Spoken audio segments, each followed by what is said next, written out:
বাংলাদেশ বিমান বাহিনীর বহরে দীর্ঘদিন ধরে যুক্ত রয়েছে চীনা উৎপাদিত F-7BG ও F-7BG-I সিরিজের প্রশিক্ষণ ও যুদ্ধবিমান। ২০০৬ সালে চীন থেকে প্রথম চালানে ১২টি F-7BG ও ৪টি FT-7BG আনা হয়।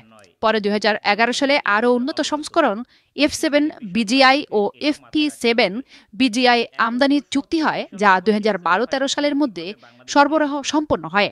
সাশ্রয়ী মূল্যের কারণে বিমানগুলো দ্রুত জনপ্রিয় হলেও এর সঙ্গে জুড়ে রয়েছে একাধিক দুর্ঘটনা ও মৃত্যুর ঘটনা, যা অনেক প্রশ্ন তুলে দিয়েছে। ২০০৬ সালে প্রথম চালানে বাংলাদেশ সরকার প্রায় ১১৭.৯ মিলিয়ন মার্কিন ডলার ব্যয়ে চীন থেকে ১৬টি যুদ্ধবিমান সংগ্রহ করে। প্রতিটি বিমানের গড় মূল্য ছিল প্রায় ৫.৯ মিলিয়ন ডলার। এগুলো মূলত ব্যবহৃত হয় প্রশিক্ষণ ও সীমান্ত রক্ষণাবেক্ষণ কাজে। বিমানের ইঞ্জিন রাশিয়ান RD-13 ভিত্তিক হলেও বাকি অংশ পুরোপুরি চীনে তৈরি।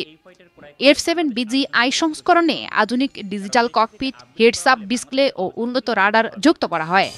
তবে এসব বিমান ব্যবহারের ইতিহাস নিঃসন্দেহে প্রশ্নবিদ্ধ। গত এক দশকে F-7 সিরিজের অন্তত ৩টি মারাত্মক দুর্ঘটনায় প্রাণ গেছে দক্ষ পাইলটদের। ২০০৮ সালের ৮ এপ্রিল টাঙ্গাইলের ঘাটাইলে এক দুর্ঘটনায় স্কোয়াড্রন লিডার মোরশেদ হাসান নিহত হন। প্রশিক্ষণ চলাকালে যান্ত্রিক ত্রুটির কারণে বিধ্বস্ত হয় বিমানটি। এরপর ২০১৫ সালের ২৯ জুন যশোর থেকে উড্ডয়নকালে একটি F-7MB বিমান বঙ্গোপসাগরে বিধ্বস্ত হয়। সেই দুর্ঘটনায় নিখোঁজ হন ফ্লাইট লেফটেন্যান্ট তাহমিদ। এটি ছিল একই প্রযুক্তির পুরনো সংস্করণ। সবচেয়ে সাম্প্রতিক এবং আলোচিত দুর্ঘটনাটি ঘটে ২০১৮ সালের ২৩ নভেম্বর। টাঙ্গাইলে ফ্লাইট ট্রেনিং চলাকালে একটি F-7BG-I এর জ্বালানি ট্যাঙ্কে আগুন ধরে গেলে বিমানটি বিধ্বস্ত হয় এবং pilot wing commander Arif Ahmed Dipu নিহত হন। বিমান বাহিনীর পক্ষ থেকে প্রতিটি ঘটনার পর অভ্যন্তরীণ তদন্ত হলেও সংশোধনমূলক কোনো উদ্যোগ বা ভবিষ্যৎ পরিকল্পনা বিষয়ে সুনির্দিষ্ট কোনো তথ্যই জানানো হয়নি।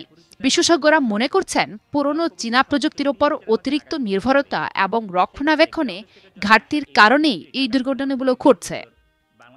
তবে F-7BG-I এখনও বাংলাদেশের আকাশ প্রতিরক্ষার ব্যবস্থার অন্যতম অংশ। সীমান্ত প্রযুক্তি হলেও এটি প্রশিক্ষণে গুরুত্বপূর্ণ ভূমিকা রাখছে।